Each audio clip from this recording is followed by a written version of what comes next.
Hey everybody, what's going on? Decided when I went to LS Fest that I was going to do a video on not only my trip to LS Fest, kind of a vlog thing, which I didn't do a very good job at, and at the same time I was going to do a video on how to road trip. And I did it in my usual haphazard fashion. I didn't really plan it. When I came up with an idea, got my little camera out and I filmed it. This is going to be that collection, so let's get going. What is going on, everybody? Once again, we find ourselves on the unkind side of 3 a.m. We got places to be. I don't feel like sitting in Atlanta traffic. Unfortunately, probably going to sit in Nashville traffic. We do what we got to do. That way. Something really weird happened. I got lost. Cruising around, minding my own business. Thought I knew where I was. Looked around, completely unfamiliar area. And all I'd done was gone from 285 headed west to I-75 headed north. And I found myself on that interchange all alone. Even at 4:30 in the morning. That was really weird and confused the heck out of me. I know I started this at the unfriendly side at 3 o'clock, but I'm a horrible road tripper. I kept realizing I'd forgotten stuff, so I had to keep going back into the house and get stuff. Wasted an hour doing that. But anyway, now it's 5:20 because changed the time zone into Central Time, and we're on the north side of Chattanooga and 115 miles to Nashville. So far, so good. Not looking forward to climbing this mountain though. When I left Atlanta, it was 75 degrees. It's dropped down to 61 and popped back up a little bit.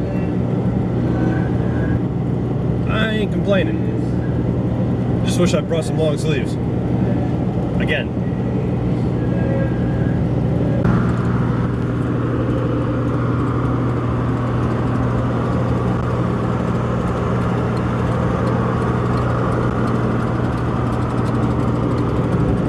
Highway 24, about 85 miles outside of Nashville.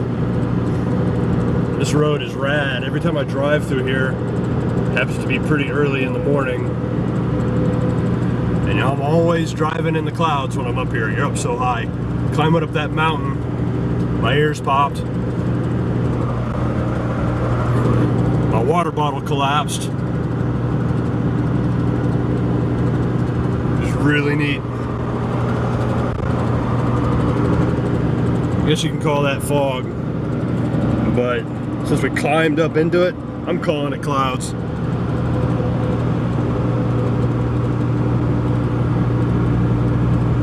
This brings us to 11 tips on how to road trip. Now, I don't normally research my videos at all when I'm making them if I'm going to do something like this. This time, after the fact, I decided I'm going to go onto YouTube and search around and see what other people are saying as far as how to road trip.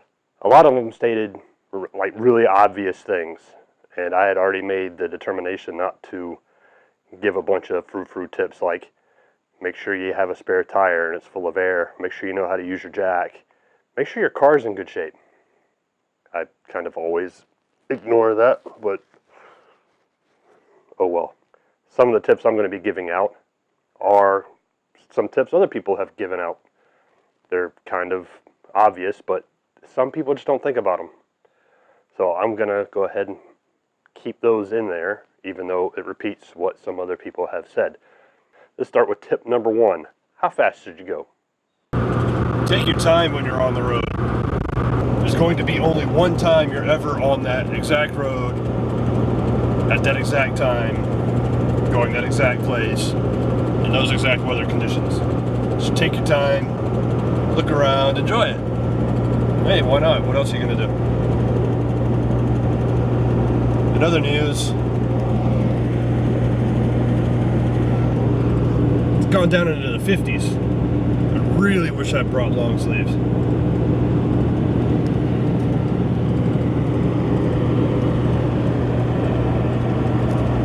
Tip number 2, take in all of the scene, not just the sights and the sounds, the smells. Like stop and rub on a tree, I don't know. Instead of staying all sealed up inside that sarcophagus of a car, breathing the air you brought with you, or filtering it all through the car's HVAC system, crack your windows and let some of the scents of the sights you're seeing come on through. I don't know what kind of trees those are, they smell nice. Unless you're cruising through poultry country, then don't put your windows down, just don't. Fact is, scent is one of the strongest binders for memory. So you're putting this much effort going on road trips to make memories, why not put a couple more nails in that sucker to hold it in place? Tip number 3. Let's go over some stuff that you should stash in your car. Here's one for you. When you're in a convenience store picking up, say, a sandwich and your caffeinated beverage, wake up juice, and a clerk asks, hey, you want that in a bag?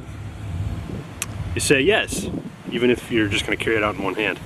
The reason you say yes is you pick a pocket in your road trip vehicle, fill it up with those bags. That way, if you're done eating your sandwich and drinking your caffeinated wake up juice, you got a trashy bag to put it in.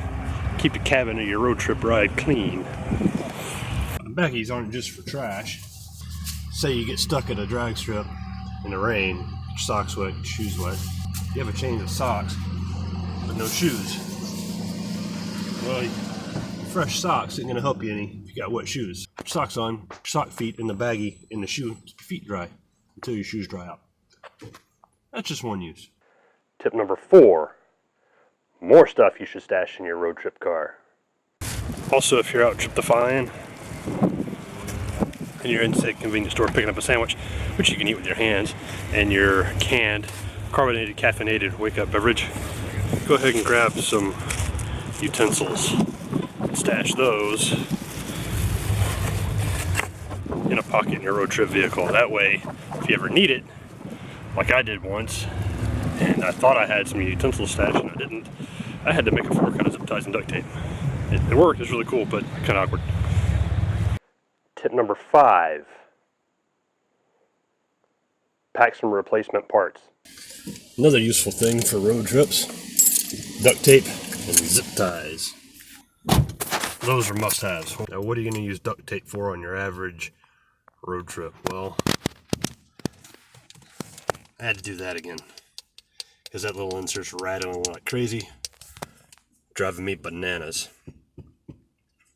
I'm going to have to glue that thing on.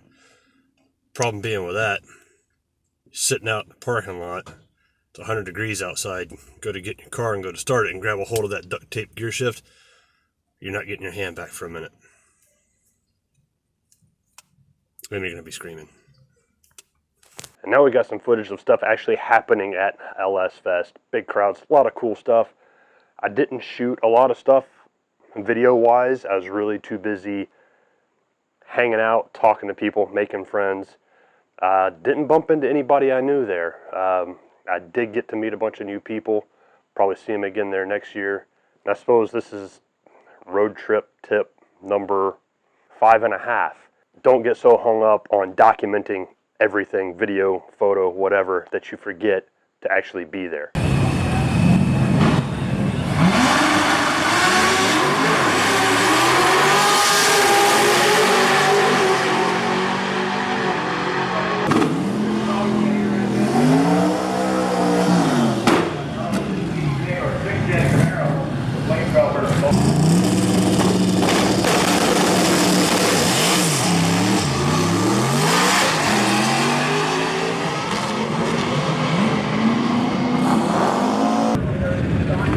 Look at this thing.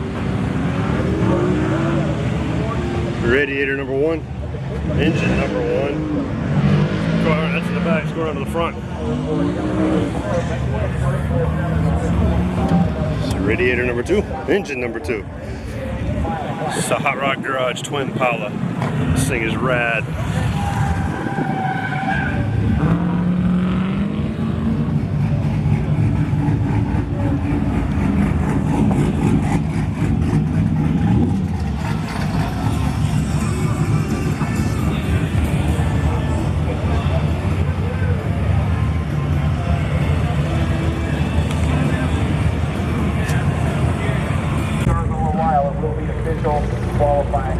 Out here at the autocross, lots of guys driving fast, having a good time. You're supposed to follow a course. That's not the course. He is lost.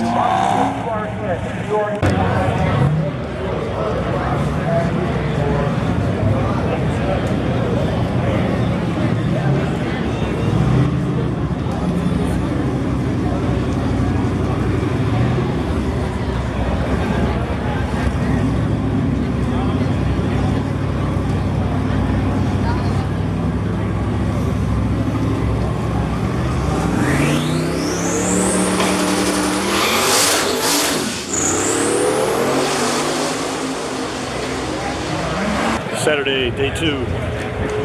And it is crowded. Look at all those people. Watch fast cars at a racetrack. Spoiler up again.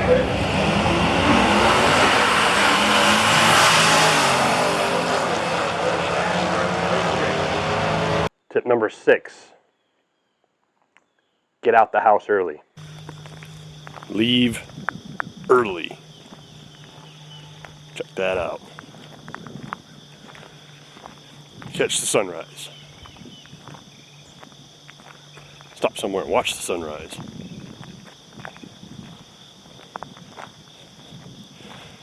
Don't, however, run up a hill. Whew. Tip number 7. Kind of obvious, but hey.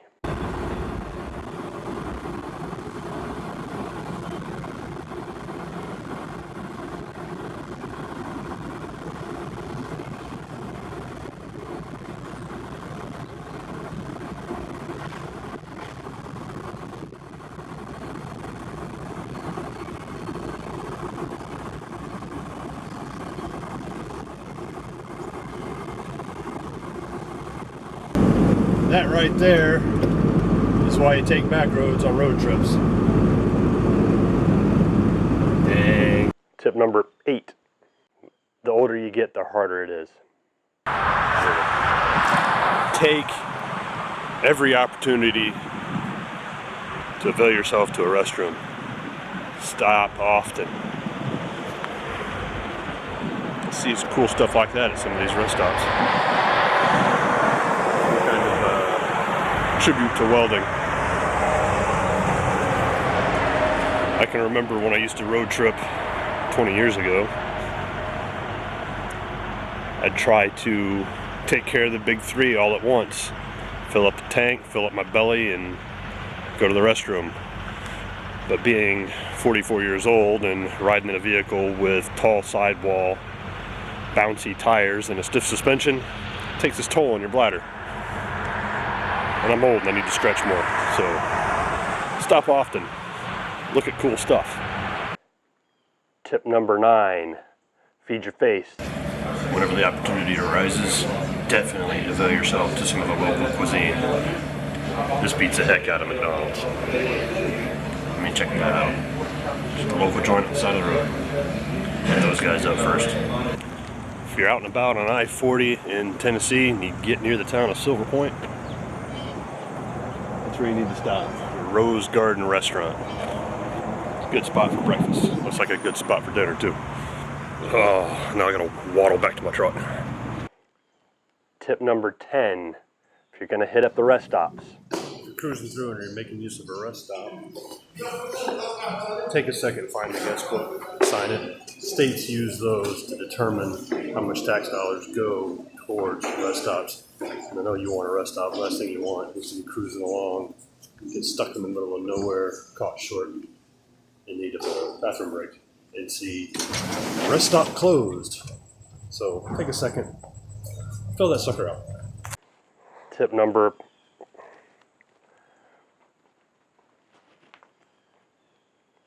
Thanks, man. No problem. More stuff to pack in your road trip vehicle. We've all been in a situation where we've been in a hurry, short on time, and we had to hit the fast food joint. One of two things is going to happen. You're either going to get not enough napkins, or you're not going to get enough. But on the rare occasion when they give you too many napkins, don't just pitch them out with a bag next time you hit the trash stop. Take those extra napkins, stash it in a pocket in your road trip vehicle, because you know you're going to need them. That's LS Fest East, Bowling Green, Kentucky 2019. Done for me. Knocked it off early yesterday because of some technical difficulties. Had to go take care of in town. Then couldn't get back in the joint because of traffic. So I called it around 6 o'clock yesterday. Today, Sunday, had no plans of being there because I got to make 10 hours worth of driving to get to somewhere in Virginia on the East Coast, if it's still there. Yeah, so that's it for LS Fest on a drag week. Thanks for watching. Have a good one.